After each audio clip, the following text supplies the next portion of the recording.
1,00,000 మంది శివభక్తులతో కలిసి మహారుద్రాక్ష పూజలో పాల్గొనండి. వెంటనే కాల్ చేసి మీ పేరును నమోదు చేసుకోండి. నమస్తే రమగారు. నమస్తే చేయదు. రమగారు, ఏదైనా మంచి స్టోరీ చెప్పండి.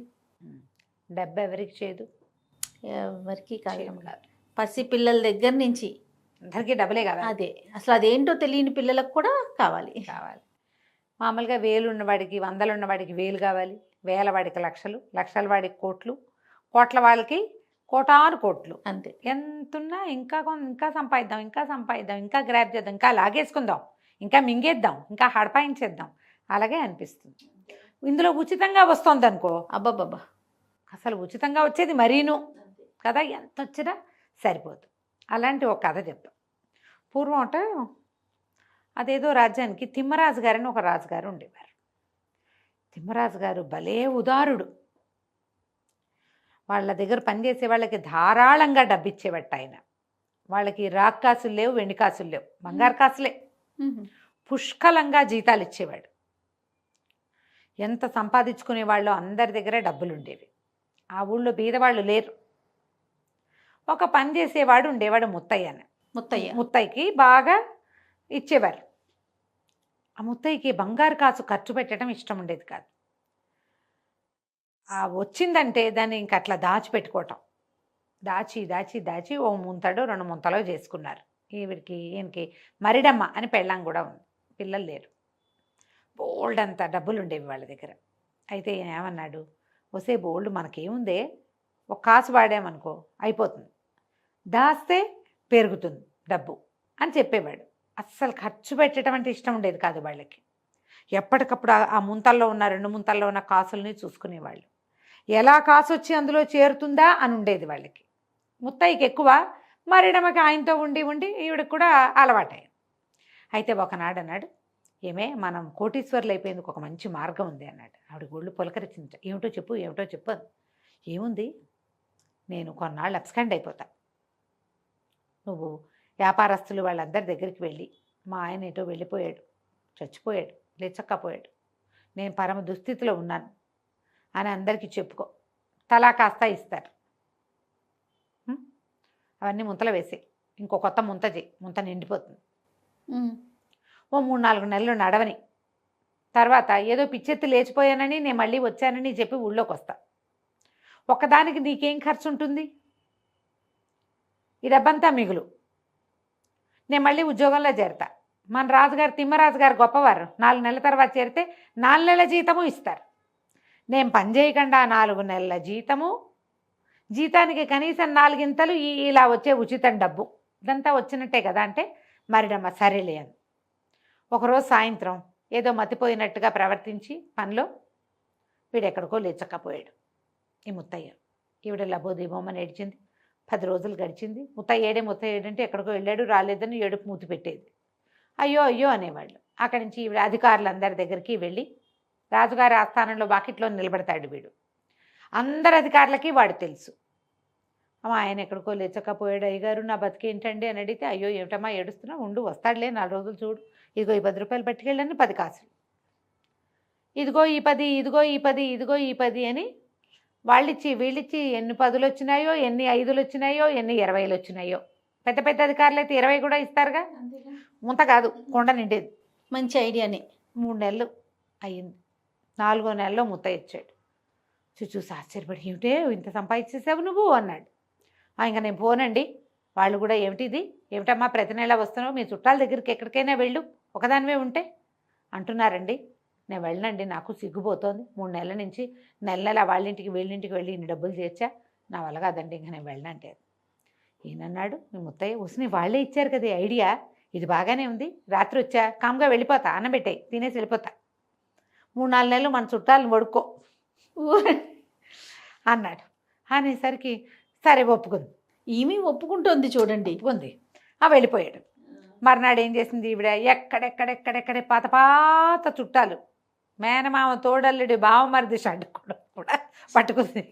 ఎప్పుడో పెళ్లిలో కలిసాం, ఎప్పుడో ముగ్గులు పోటీలో కలిసాం, ఎప్పుడో గుళ్ళో కలిసాం, ఎప్పుడో జాతరప్పుడు కలిసాం. అట్లా ఒక్కోళ్ళ ఇళ్ళకి వెళ్ళి, అయ్యో మా ఆయన ఎట్టాగో వెళ్ళిపోయాడు, నేను ఇంట ఒంటరి దాన్ని అయిపోయాను, జీతం లేదు బచ్చం లేదని ఏడవటం. వాళ్ళు అయ్యో ఉండు 4 రోజులు ఉండని 4 రోజులు నొక్క మేపటం ఇవిని శుభ్రంగా తింటాం. వాళ్ళు ఏమైనా నేను వెళ్ళొస్తానమ్మా ఏదో నా కష్టాలు నేను పడతాను, సరే 4 కాసులు ఉంచని ఎవరి శక్తి అనుసారం 2, 4, 6, 3, 2 వచ్చాయి. మళ్ళీ ఒక 3 నెలలు గడిపారా? 3 నెలలు గడిపారు. 2, 3, 6 నెలలు అయినాయి. తర్వాత చుట్టాలు ఇవి రాగానే ఏటో చూడడం మొదలుపెట్టారు. ఎన్నాళ్ళు పోషిస్తారు? అంతే ప్రతి నెలా వస్తుంటే వాళ్ళల్లో కూడా కొంతమంది విసుకోవటం కూడా మొదలుపెట్టారు. ప్రతి నెలా వస్తున్నావేమిటక్కయ్యా అని ఒకడు, మా దగ్గర ఎక్కడుందమ్మా, మేమే 4 ఉన్నాం, మళ్ళీ నిన్ను ఒకదాన్ని 5వ దాన్ని నేను ఈ పూట అన్నం తిని వెళ్ళిపో అని పంపించేయటం. విసుగు పుట్టింది, సిగ్గేస్తుంది కాదు, ఇంటికి వచ్చేసింది. ఈ 3 నెలలు తిరిగేసరికి మరిడయ్యి వచ్చాడు. వచ్చేసరికి నేను వెళ్ళండి, వాళ్ళ దగ్గర పరుగు పోయింది, వీళ్ళ దగ్గర పరుగు పోయింది, ఇక చాలు సంపాదించింది, వచ్చేసావని చెప్దాం, ఉద్యోగంలో చేరిపో అంటే కాదు నువ్వు ఉండు, నేను ఇంకో మార్గం చెప్తానన్నాడు. ఇక అక్కడి నుంచి పొద్దునొచ్చి పడుకునేవాడు, ఎవరికి కనపడేవాడు కాదు. సాయంత్రం అయ్యేసరికి చీకటి పడేసరికి ఎక్కడికో వెళ్ళిపోయేవాడు. రోజు ఒక ముత్యం తెచ్చేవాడు, ఒక నీలం తెచ్చేవాడు, ఓ రత్నం తెచ్చేవాడు, ఓ సంచి తెచ్చేవాడు, ఏవేవేవేవో తెచ్చేవాడు. ఒకటి అప్పుడప్పుడు అమ్మేవాళ్ళు. వాడు ఎక్కడి నుంచి తెస్తున్నాడో ఈవిడికి తెలియదు. ఒకనాడు ఒక మంచి నీలం ఉంగరంలోంచి ఊడగొట్టింది. అమ్మబోయారు మొగుడు పెళ్ళాం ఇద్దరు. అమ్మేస్తే ఏముంది, కాసులు వస్తాయి, దాచుకుంటారు. వీళ్ళు ఇంతే తింటారు, అదంతా తినేటల్లా వాళ్ళు దాచేసుకుంటున్నారు. రాజుగారి భటులు పట్టేసుకున్నారు, ఈ నీలం ఎక్కడిది మీకు, ఇది ఫలానా ఉంగరంలోది అని అనేసరికల్లా మెమ్మ బెబ్బే అన్నారు. మరి వీడు మరిడేవి కాదు, నువ్వు ముత్తైవి కాదు అని చెప్పి పట్టుకున్నారు. గడ్డం పెంచుకున్నా ముత్తైని గుర్తుపెట్టారు.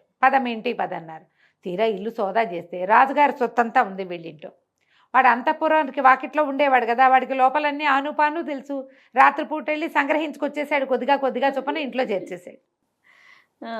మొత్తం దొంగ సొత్తు రాజుగారిది పోయిందంతా దొరికేసింది.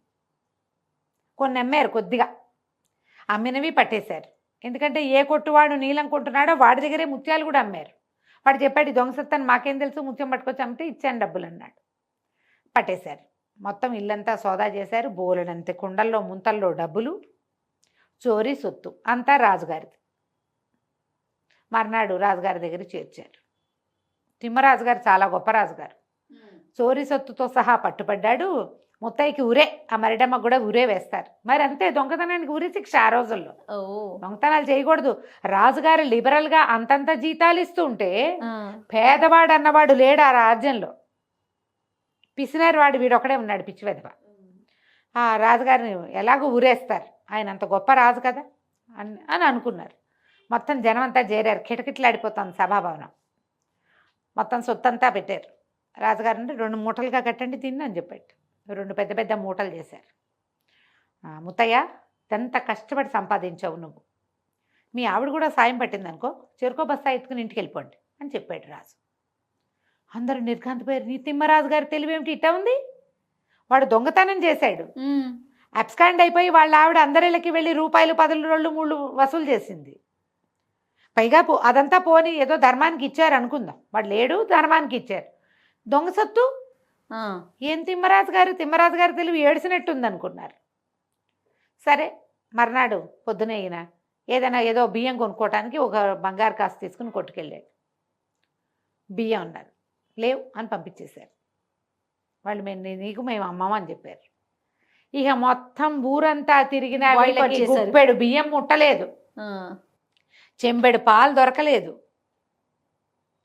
ఏ వస్తువు కొనలేకపోయారు. డబ్బులున్నాయి. అక్కడి నుంచి చుట్టుపక్కల పల్లెటూళ్ళన్నీ తిరిగారు. ఏ పల్లెలోనూ వీడి రూపాయికి ఒక్క వస్తువు కూడా మారకానికి రాల. 5 రోజులు గడిచేసరికి ఆకలికి నకనకలాడిపోయారు. ఇంట్లో ఏవో ఉన్నాయి, పైగా వీళ్ళు కళగా 4 కొనుక్కుని పెట్టుకునే వాళ్ళు కాదు, పీనాసి వాళ్ళు. డబ్బులు దాచుకునేవారు. డబ్బు, బంగారం, ముత్యాలు, రత్నాలు అన్నీ ఉన్నాయి. లేదు, ఉచితంగా వచ్చే గాలి, దొడ్లో ఉన్న నూతులో ఉన్న నీళ్లు తప్ప ఏమీ లేవు. పోనీ 2 మొక్కలు మేమే పెంచుకుంటామంటే మొక్కల గింజలు కావద్దు, గింజలు వాడెవడు ఇవ్వడు. బాయ్కాట్, కంప్లీట్లీ సోషల్ బాయ్కాట్ చేసి పారేశారు. ఇంకేం లేదు, ఒక్క మాట కూడా అంటల్లా. అమ్మవు నీకు అంతే, మేము ఇచ్చేదిలే, వెళ్ళిపో. ఎవరు పరుషంగా మాట్లాడలేదు, కేకలేదు, తిట్టలేదు, నీకు ఇంతే చేస్తాను లేదు, ఏమీ అనలా. 8వ రోజు వచ్చేసరికి గుట్లోకి వచ్చినాయి. తను అన్నాడు, ఏమే పద మన చుట్టాలందరి ఇళ్ళకి వెళ్ళొద్దాం అని చెప్పి అందరిళ్ళకి వెళ్ళి 2, 3, 5 ఎవరెవరు ఏమేమి ఇచ్చారో అందరికి అప్పచెప్పాడు. మొదట ఓ చుట్టాలు భోజనం పెట్టారు, రాత్రికి అన్నం తిని ఇంటికి వచ్చారు. మర్నాడు ఒక్కో అధికారి ఇంటికి వెళ్ళి ఎవరెవరు ఎంత అంతా అన్ని డబ్బులు ఇక్కడే ఉన్నాయి, వాళ్ళు ఏం వాడితేగా అన్ని డబ్బులు అప్పచెప్పాడు. రాజుగారి చోరీ సొత్తు ఏ ఏ బిల్డింగ్ల నుంచి ఏమేమి పట్టుకొచ్చాడో మొత్తం అన్నీ ఎక్కడ తీసుకెళ్ళి అక్కడ పెట్టేశాడు. ఇక అంతే, మొత్తం అప్పచెప్పేశారు.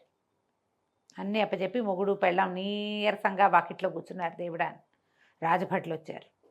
అన్నీ అప్పచెప్పాక రాజభట్లు వచ్చారని హడిలిపోయారు వీళ్ళు.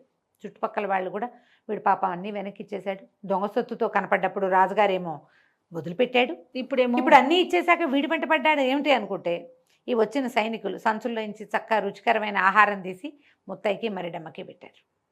మీరు 10 రోజులు ఈ భోజనం చేయలేదు కదా, తినండి అని. ఏమి తినలా, ఏదో ఇంత తింటున్నారు, ఏం లేదు వాళ్ళ దగ్గర. శుభ్రంగా కూర్చుని తిన్నారు. రేపటి నుంచి మీరు వంట చేసుకోకర్లా, మీ భోజనం రాజప్రసాదం నుంచి వస్తుంది అని చెప్పారు. ప్రతిరోజు రాజప్రసాదం నుంచి భోజనం వచ్చేది. అంతే, డబ్బు లేవు. కానీ వీళ్ళకి డబ్బుల మీద వ్యామోహం పోయింది పూర్తిగా. ఇద్దరూ రాజుగారిని సేవించుకునేవారు.